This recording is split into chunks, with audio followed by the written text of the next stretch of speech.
Okay, so today I'm making arancini balls. So I start with the risotto. So arancini balls are risotto balls covered in breadcrumbs and fried again. So first you need to make the risotto. I've got about 5 cloves of garlic. You don't need to use this much if you don't want to. Just crush them to help get the skin off. Stuff's pretty sticky, and then just chop it up really fine, and then finally dice 1 brown onion. Everything has to be done really small. Normally with risotto I don't bother about chopping it this fine, but because we're doing arancini balls I need it really small. And then you can make the balls as small as you can. And to that way add a decent knob of butter, about 75 grams say.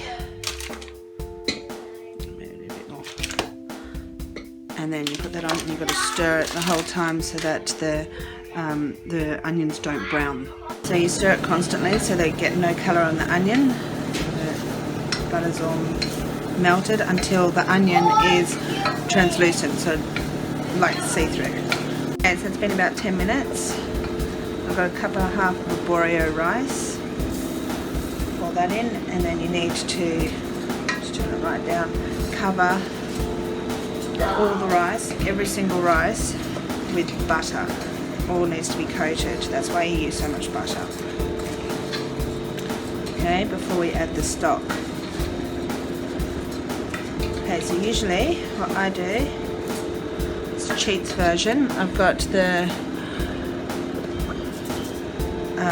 granulated stock, so I put that in, and then I have a kettle boiling. And I pour that in, but today I'm only using a little bit of that because I have a liquid stock already that I'm going to use.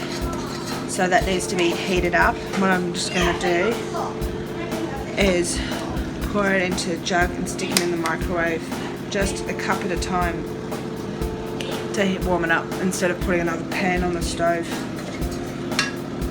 Okay, so I've just heated that up in the microwave and it's on medium heat on the stove.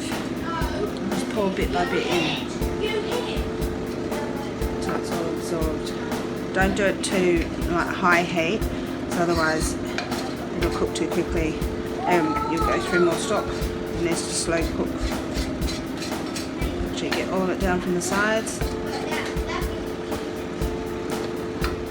You need to have the stock at boiling temperature so it doesn't cool down the risotto and stop the cooking, slow it down. Once it's absorbed some more, put about a third of a cup in. Keep stirring it, you can't leave risotto. Also, the more you stir it, the creamier it gets because all the starch comes out of the rice. And another tip, sometimes when I don't want to spend 10 minutes stirring the onion at the start, what I do is I make sure the butter's all melted and then bring it to so it's boiling, and then I turn it off and leave it. So I'll do that like before I go pick up the kids from school, and then when I want to start the risotto again, doesn't take as long, and the onion's already translucent. Yeah, so put another third of a cup, and then I'll heat up another cup of stock in the microwave. Just make sure you keep stirring it. Okay, so that was the last cup, the last quarter cup. For 1 cup of stock is about a minute in the microwave.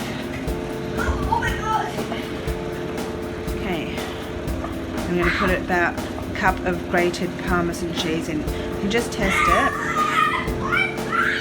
and if it's a bit tiny bit al dente, if it's not cooked enough for you, just add a little bit of boiling water at a time until it is cooked to your liking. Okay, so then we'll add a knob of butter and grate the Parmesan to it. It's about cup of grated parmesan. More if you like more cheese, less if you don't. It's already very creamy because of the starch. Okay, you can turn off the heat at this stage too. Mix it all in until the cheese melts. And then we'll add the other stuff after the cheese melts. I don't want to add this right now because it's cold, so I don't want to slow down the cheese melting time, but it's okay to add it cold afterwards because we're going to cool down the risotto anyway. And then just after it's all mixed in, just taste it, make sure it's the right amount of cheesiness for you. Right, and then you add the stuff. I've just got some parsley from the garden. I've blitzed up to make it really small, saves time chopping.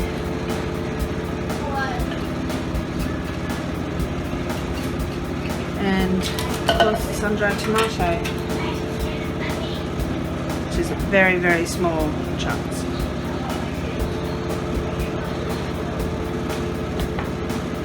Okay, you mix that and you set it aside to cool down, and then put it in the fridge for at least 2 hours or overnight.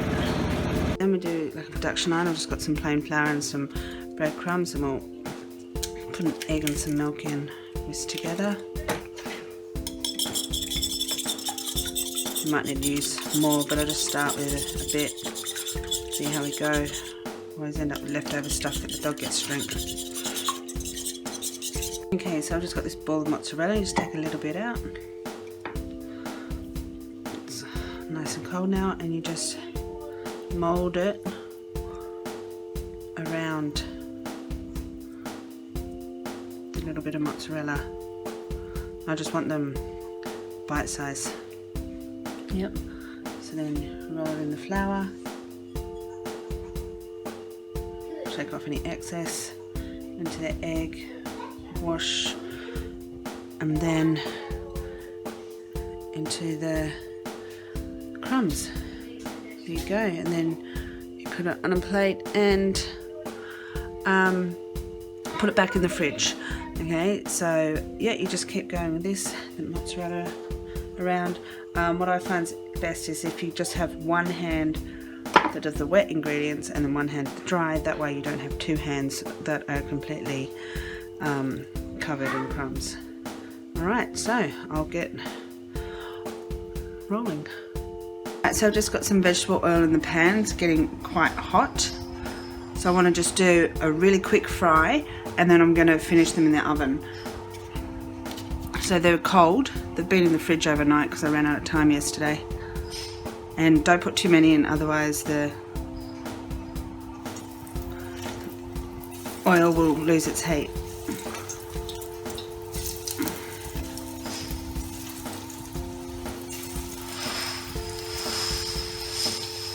Yep, that'll do. So I've just got about 6. So already it's only been a couple of seconds and they're getting brown. Just roll them about quickly.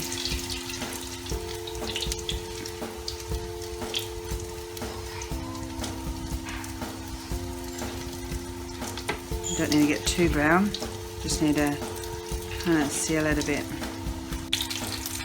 Yep, that'll do. And then just put them onto some paper.